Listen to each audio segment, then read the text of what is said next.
The 16-35 Mark II, is it worth it? Let's get in this conversation and talk about it in today's video. So look guys, I've been using now the 16-35 GM, the original one, for God, I don't know how long, but I can tell you right now, for the last 151 videos I've uploaded on YouTube, about 85 to 90% of my videos have been shot on a 16-35. Now, I wasn't always Sony. In the beginning, with my earlier videos, I used to be Canon. I used the Canon R5 and the R6, but I still had the 16-35. This is a focal length I've just kind of grown to love, really, especially when I'm doing talking head pieces like this for YouTube, landscape photography and video. I absolutely love the focal length.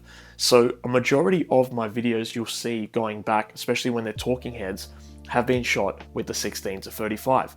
And a lot of my recent videos, I would say at least the last 30 to 40 videos, have been shot with the Sony 16-35 original GM lens. Now this is an incredible lens, and with the newly released 16-35 Mark II, there is a lot of hype, but I do have a few things to say about it. One, obviously the size is obviously now a little bit smaller. It's also a little bit lighter, about 25% lighter than the original one, which, to be honest, I've never really noticed a big difference with the original one being around 650 grams. I think it's a great size. The 24-70, the original GM, is obviously a lot heavier, but for this one, I find it to be a nice weight ratio with the FX3 and the A7 IV.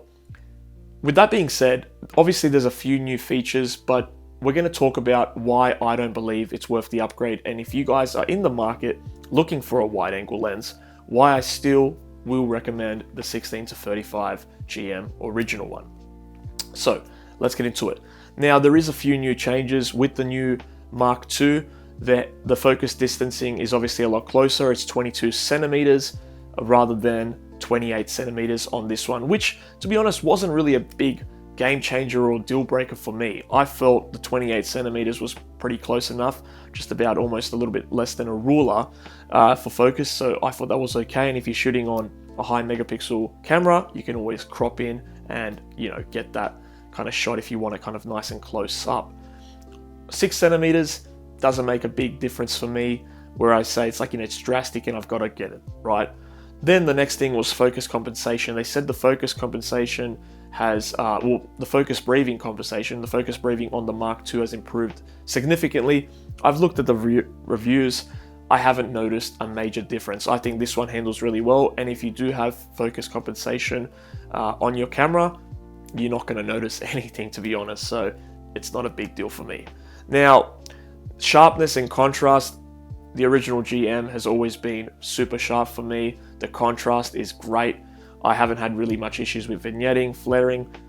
Obviously they say the Mark II handles a lot better, but this is such a great lens.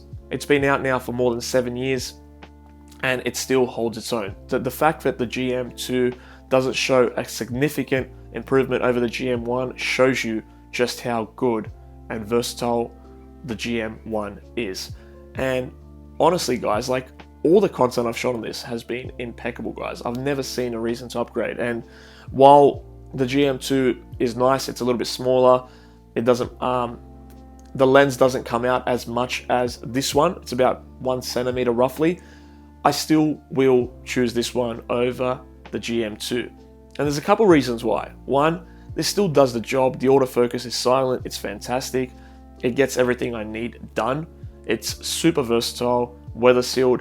Obviously doesn't have IS, but neither does the GM2. There's no image stabilization, which I really wish Sony would start putting in the GM lenses. I understand it might make the lenses bigger, so for that reason, maybe that's why they haven't. However, with that being said, there's not a significant amount of improvements where I'd say it's worth upgrading to, or, you know, just completely forgetting about the original GM for 16-35. With that being said, looking at the price, it's pretty much priced as much as my 70-200 Mark II GM lens, and it's like, that's like four and a half grand, something around that. And this is what the new 16-35 is going to be priced at. It's very, very expensive. And when you can pick one of these original GMs for about 2K or under used, and generally in great condition, it'd be crazy not to. And that's not for me to say, guys, don't upgrade. If you have the money, obviously, if you want to upgrade to the latest and best gear, I totally understand that. But for me, especially for freelancers, for people kind of breaking into the industry, the 16-35, the original one, has always held its own. It's an amazing, incredible lens, and it just speaks volumes why they haven't upgraded it up until now. Even now, after 7 years, I still think it's an incredible lens and will still test the waters for a very, very long time. Now, I understand they upgraded the 24-70, made it smaller and obviously sharper, the 7200, and naturally the 16-35 would come into play at some point, and here we are today. Now, just a quick comparison, looking at the new Mark IIs versus the Mark Is, the total difference, if you have the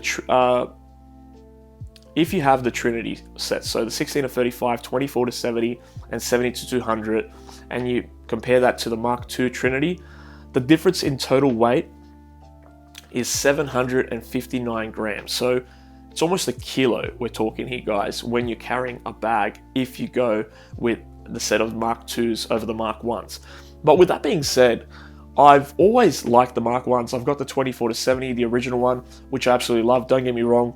The weight is a big factor, which I'm not a big fan of. It is a heavy lens. It's a big lens, but it's a lens that has served me so well. 90% of the time when I'm doing corporate, weddings, any kind of corporate kind of work or commercial work, I use the 24-70. It lives on my lens about 90 to 95% of the time. Where this one comes into play is definitely more when I'm doing my YouTube content, when I'm doing landscape photography, when I really want that wide angle editorial, the 16-35 comes clutch. And as I said, if you look back at my previous videos, anyone that you see pretty wide was shot on this lens, especially more of my, last, let's say 30 to 40 uploads would have been with the 16-35.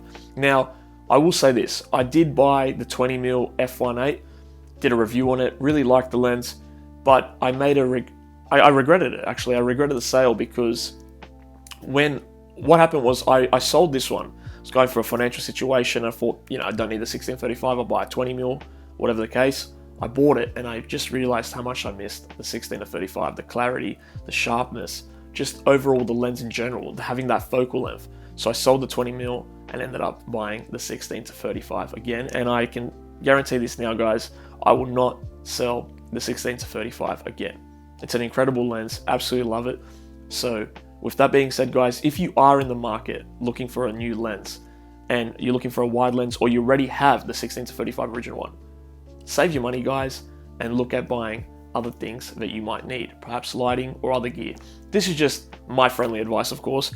As I said, I've used this on professional shoots, my YouTube channel, and it's one of my favorite lenses, honestly. It's one of the most incredible, versatile lens, especially for this kind of content that I do. You can't go wrong. And it's not like the Canon series where, the Mark I wasn't great, then you go to the Mark II, which was better, and then you had the f4. This one is just an absolute solid lens, guys. So if you have it, I reckon keep it. Don't sell it. If you don't have one, look at buying one. You'll save more than half the price of the new one. And with that being said, I hope you guys enjoyed this video. And if you did, please give it a like. It does help this channel. And as always, I'll catch you guys on the next one.